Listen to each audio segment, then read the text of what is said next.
My name is Alex Wheatle. I'm sitting in Kingston Library and I'm about to read my story, Rose and Crown. Kingston Square, sometime in the Victorian age. Thomas Crown, you better not be in bed. Where are you? A gentleman has just arrived and his horses need stabling. Standing outside a Seven Kings and Ham Inn, the horses shifted uneasily, causing the mud to splash Rose's dress. Oh, bloody hell, Rose swore. I just washed this. Thomas Crown, get down here. Rose accepted the gentleman's luggage and beckoned him inside. What name would it be, sir? Charles. Charles Dickens. And what do you do, Mr. Charles, sir? Oh, I dabble in a bit of writing. Writing? I don't think we've ever had a man of letters before. Welcome to my humble abode, Mr. Charles, sir. How long will you be staying? Just a one night, maybe two. Thomas! Sorry, Mr. Charles, sir. My husband's a bit hard of hearing sometimes. Thomas! She led him through the front door and into a small reception room that had a counter on the left-hand side for serving ales and food. The kitchen was through another doorway. Thick beams lined the uneven ceiling. Barrels were stacked against the far wall. A wood fire glowed in a corner. Waxing candles sat on wonky tables that were circled by three-legged stools. The windows were thick with grime. Thomas, I could do with another pair of hands. Climbing the naked, creaking staircase, Rose glanced over her left shoulder. I'll give you the best room in the house, Mr. Charles, sir. It overlooks the market square and you can see all the wares and entertainment on a Saturday morning. That's most kind of you, madam. How shall I address you? That's lovely of you to ask, Mr. Dickens, sir. Call me Rose.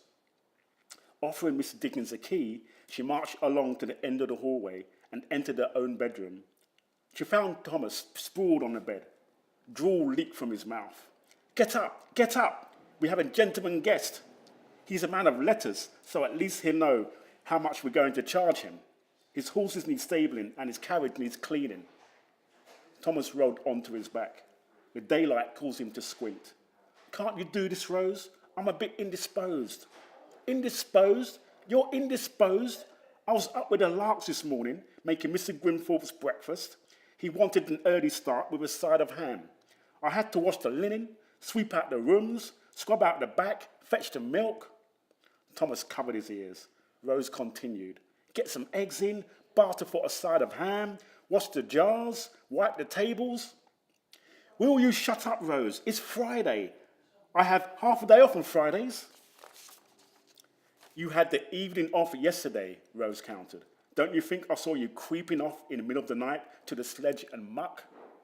I work hard all week, Thomas protested. Am I not entitled to a few jugs of ale and join in a sing-song? Not if you're buying ale from someone else. Now get downstairs and stable those horses and clean Mr. Charles's coach. You know I don't like touching horses. And if they put on my side path, you can clean it up.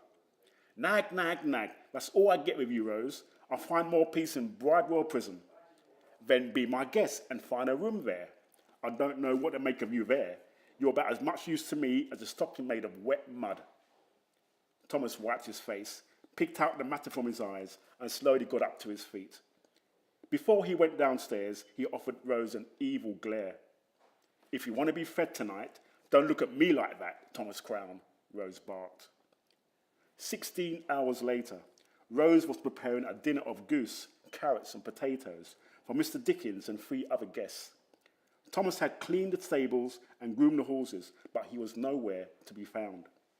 That bloody husband of mine, Rose cursed. Always leaving me to cook on my own. I bet he's down the sledge and muck. A loud knock on the door interrupted her daydream of her husband suffering a most painful death. She opened the door to reveal a fat gentleman sporting a black bowler hat, a blue waistcoat, a skinny tie, and carrying a cane. Mr. Fullgrout, Rose greeted. Shouldn't you be busy sending rogues, thieves, and the ungodly to Bridewell Prison? What brings you to my humble abode? I'm afraid a complaint has been made, Mrs. Crown. A complaint? Rose repeated. By the Lord who? By your husband, Mr. Crown. You jest with me, Mr. Fullgrout. Madam Crown, I would not waste time walking from my office through mud and sledge to arrive here in jest.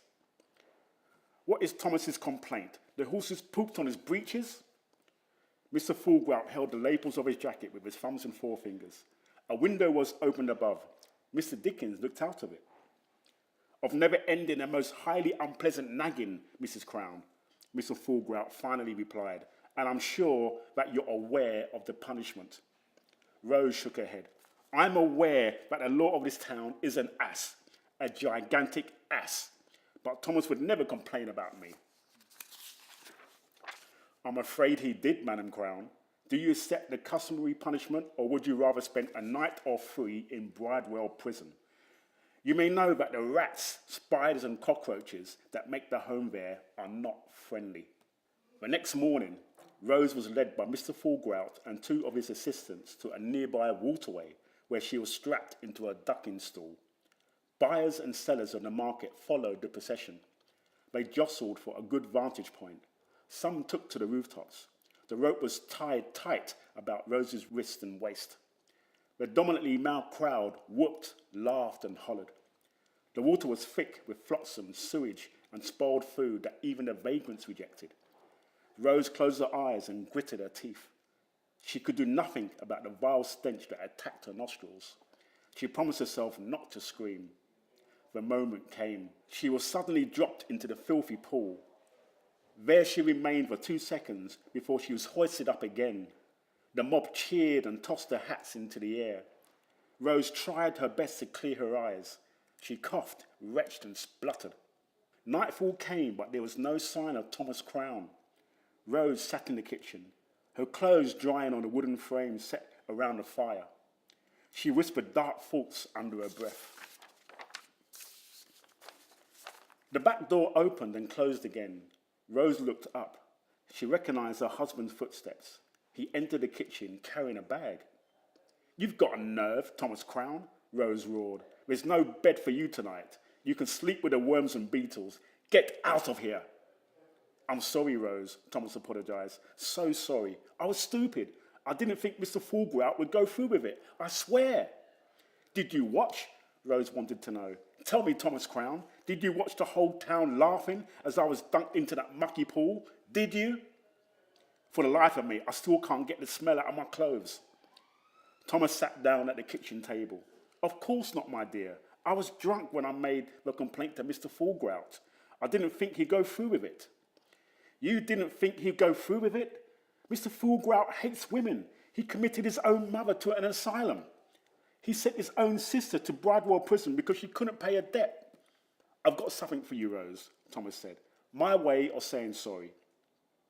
Rose folded her arms and side-eyed her husband. What's that then? An iron chain and collar so I can drag you round Market Square? No, my dear. Thomas pulled out 3 fishes from his bag. Pikes for tomorrow's lunch. I'm sure Mr. Dickens and the other guests will enjoy this with the bread. And where did you get the money to buy those? Rose wanted to know. Thomas didn't reply. Instead, he gazed into the fire. Rose smiled. You're right, Thomas. I'm sure our guests will love a fish lunch. I'll prepare it tonight. Does that mean that I'm forgiven? Thomas asked. Rose thought about it. She remembered the taste of the salt water filling her mouth and nostrils. She recalled the slime curling around her shoulders. You're forgiven, she said. But if you complain about me again, you'll be sleeping with the rabbits and their droppings. The next day, Thomas enjoyed a short nap following a fine lunch of pike, bread and carrots. He had chased that down with a generous jug of ale. He hadn't seen Rose since she served him his meal, so he got up to find her. Rose! Where are you, Rose? They've got a fiddler performing at the Sledging Muck tonight. Are you going to escort me, Rose? Where are you? Thomas searched the kitchen, the dining room, and the stables, but couldn't find her. He served himself another half jug of ale when he heard the front door creak open. He hid his jar under the counter. Rose entered with Mr. Fullgrout. Rose, Thomas asked, why are you with Mr. Fullgrout? Before Thomas could answer, Mr. Fullgrout approached Thomas with his hands behind his back and regarded him like a gust of foul air. I've sold my boots to arrive here on a matter of theft, Mr. Crown. Theft, Mr. Fullgrout? I don't know anything about any theft. A liar as well as a thief, Mr. Fullgrout raised his voice. We have the evidence. Thomas shook his head. What evidence, Mr. Fool growled? There's no thievery occurring underneath this roof. From behind her back, Rose presented the fish bones to her husband. She couldn't resist a grin. 3 pikes went missing from Mr. Cornbuckton's fishery yesterday, Mr. Fool revealed. If my nose is a reliable guide, your wife is holding up the very bones of those missing fish. Thomas gazed at Rose with disbelief. He shook his head once more. You know the customary punishment, Mr. Crown, Mr. Foolgrout said with no little amount of pleasure. Or you can spend a week in Bridewell Prison. As you know, the rats, skunks and badgers are not too friendly there. Your choice. Thomas swapped fierce glances with Rose before answering the magistrate. I take the customary punishment. The next Saturday morning, Thomas's head, hands and feet were placed into wooden stocks in a market square by Mr. Foolgrout's assistants. Spoiled tomatoes in hand, Rose fronted the baying mob of mostly womenfolk. Again, spectators sat atop buildings and hung from chimneys for a better view. Mr. Foolgrout raised his right arm. For the unspeakably foul and devilish crime of pilfering fish, not 1, not 2, but 3, I sentence you for a pelting at leisure by the good people of Kingston. Rose was the first to launch her missile. It struck Thomas flush on his right cheek. All manner of rotten fruit and vegetables splat Thomas's face. The crowd roared and chuckled in delight. A window opened on the first floor of the 7 Kings and Ham Inn. Mr. Dickens surveyed the wild and boisterous scenes below him. He smiled as he wrote something in his notebook.